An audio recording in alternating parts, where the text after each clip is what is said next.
Okay, this is how it begins. The symptoms, right? At first, it feels like a little cold, a little scratch in your throat. Your dog looks at you the wrong way and you snap at it. Your friend texts you and you don't even have the energy to voice note back. Or one day you're lying in bed in the middle of the night thinking, how am I living this life? Yeah. That's burnout. And it creeps up on all of us. How many of you have experienced it? Raise your hand. Me. And what would you do if one day you woke up and you realized you've created a life that you really didn't mean to? Well, you're going to have to hear about that story because I am going into it. The most heartbreaking kind of burnout. Welcome to Small Talk with Sheila. This is the podcast where we talk about the big things, but like in a small amount of time. We go into chaos and we unravel it and we try to make sense of it. Maybe we laugh along the way, maybe we cry. So I want you to light your Sheila candle, grab a glass of anything you want, and let's get into it because today I want to talk about burnout.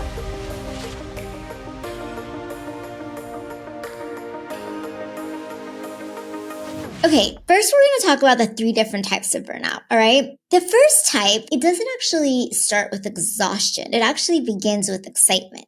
Yes, this was me when I landed my dream tech job at Meta. I was so excited. I remember my Middle Eastern parents were very proud of me, and I went in there and I really just wanted to rock it. There was an energy about the place. Amazing people I was working with. Like, I felt so lucky that I was there. There was a part of me that was like, I don't know if I'm good or smart enough for this. And because of that, I really wanted to prove myself. So I worked really hard, you guys, and people started noticing. I remember I had this manager, Wendy, who's still one of my favorite people in the world, and she really saw my magic. And her seeing my magic made me want to create more magic. And so I would work so hard on different projects and people would give me more opportunities. Oh my gosh, Sheila would be great for that. Or Sheila can do the impossible. And it would like make my ego super excited. And I remember a VP one time said, oh, the last person in the office was Sheila. And I wore that with a badge of honor. I remember even one time, this like family and friend vacation to Mexico, and everyone's at the pool drinking margaritas. And I'm literally in the room glued to my laptop working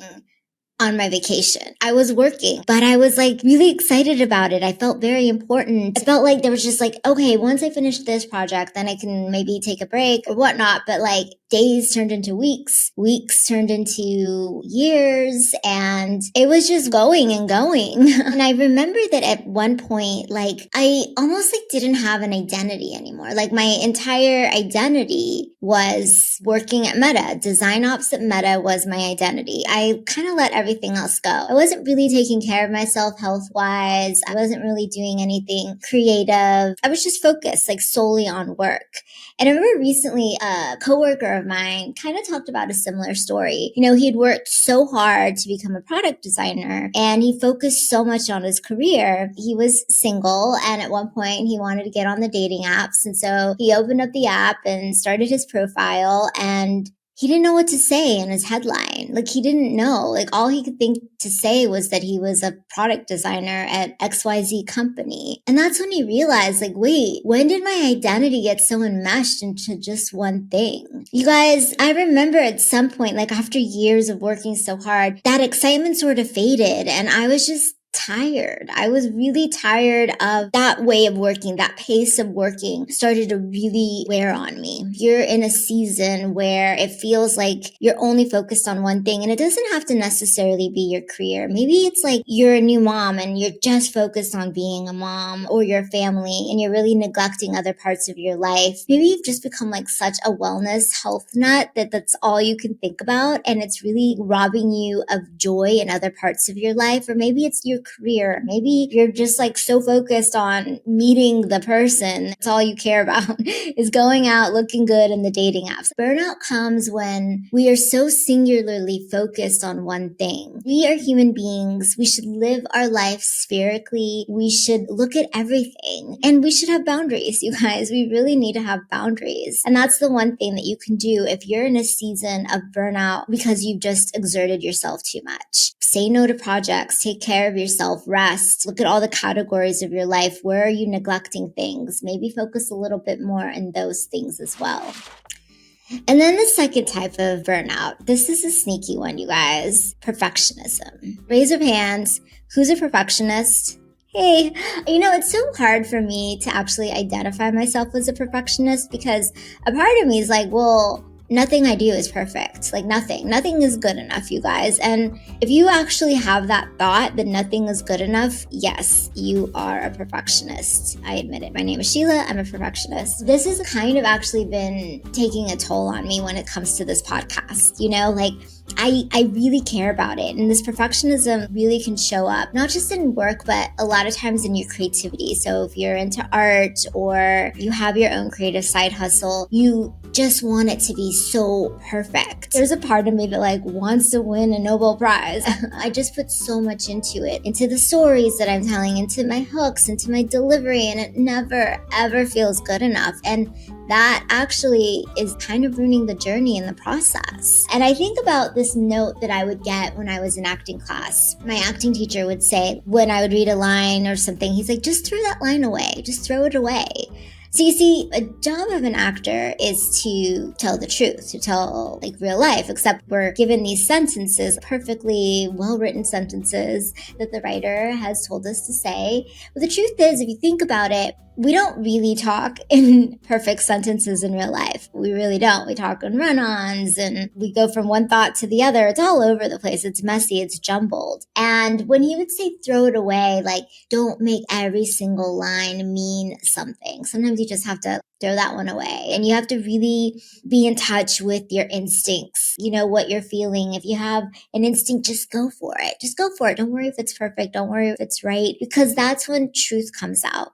I've been thinking a lot about that as I'm in this little journey. Everything I have to do doesn't have to be perfect. Sometimes an episode is just an episode, and hopefully it just reaches one person instead of thousands, and everything I do doesn't have to go viral or anything like that. Because going after perfectionism really robs you of the journey. It burns you out. It's exhausting. It's something that I have to check on all the time. So if you are feeling like your perfectionism is getting in the way and making something that should feel joyful not feel joyful, please take a step back, throw it away, have fun with it, try different things. I feel like that's where the real magic happens. And that's a way of not being so hard on yourself, not trying to be perfect. That's the entire message of my podcast. And maybe it's because it's the message I need to hear the most. You guys, life is unpredictable and it's messy. Us trying to figure it out and make it flow in a certain way is really doing disservice to us. So if you're in a perfectionism phase, my advice to you, just throw it away. See what happens. Okay, and this is the most heartbreaking kind of burnout. You've done all these things, you've created this life, and all of a sudden you wake up, sometimes even years later, and you're just like, wait a minute.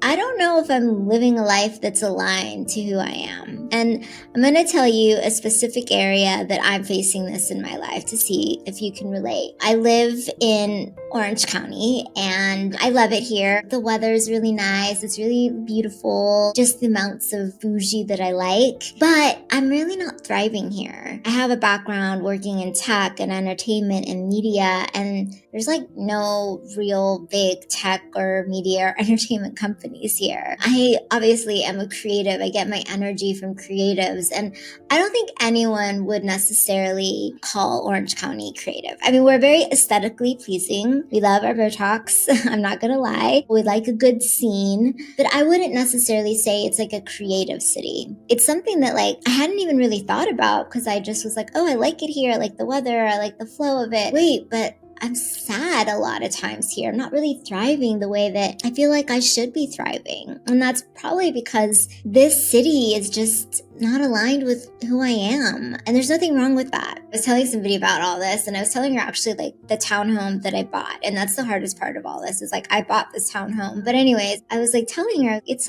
actually kind of weird when I really step back and look at my environment. I have a neighbor across the way from me, and he literally flips me off every time he sees me. And then our neighbors, they're literally right there. And they're so close to us. It's a little family. They have a little boy, probably I don't know, 5 or 6. And in the 2 years years that we've lived here, I've maybe seen them like 3 times in the last 2 years. And they're literally 15 feet away. And I remember when we first moved here, like our patios are touching basically. So if they come out in the patio, which they never come out on their patio, and we're out in our patio, we could see each other. And so we were barbecuing and having some drinks, and we went over and we knocked on their door and we're like, hey, we're new and stuff. We're just barbecuing, having some drinks. If you guys want to come by. And they basically said they don't leave their house.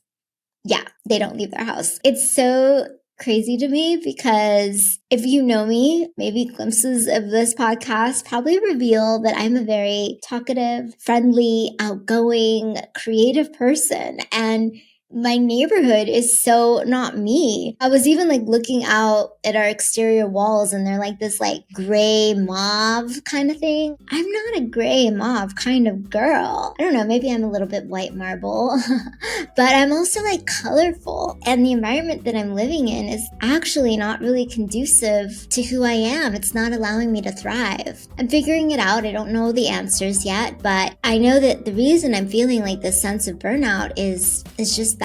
I've created a certain aspect of my life that doesn't really fit me. So if you're in a place where you can't figure it out, it's not like you're overexerting yourself, you're not really being a perfectionist, but something is just blah, it's just, then maybe just look at your environment or look at parts of your life. Are you working in an industry that's not you? Do you have a job that doesn't feel great for you? Like, what is it? Really think about it. And that way you can address that form of your burnout. So you guys, what I'm trying to say is that burnout sucks. It's horrible. And it's something that we constantly have to be keeping an eye out. We have to make sure that we're not overexerting ourselves and wearing ourselves down in just one area of our life where that's how we define ourselves. We have to really make sure that our perfectionism isn't taking away from the joy of our creativity, of doing the things that we love. And then sometimes we just have to look at our environment and the life we built and ask ourselves, is this me? Does this feel good? And make changes based on that. Wherever you are, if you're feeling burnt out, I really hope that this episode makes you think about it a little bit more. And I hope you just take an inventory of your life. I think we should take an inventory of our lives. I don't know, once a month. But really take an inventory of your life and see if you're feeling a certain way. Why are you feeling that way? And take the steps to make change. Because you guys, this is the one thing that I do know, and I believe in my bones.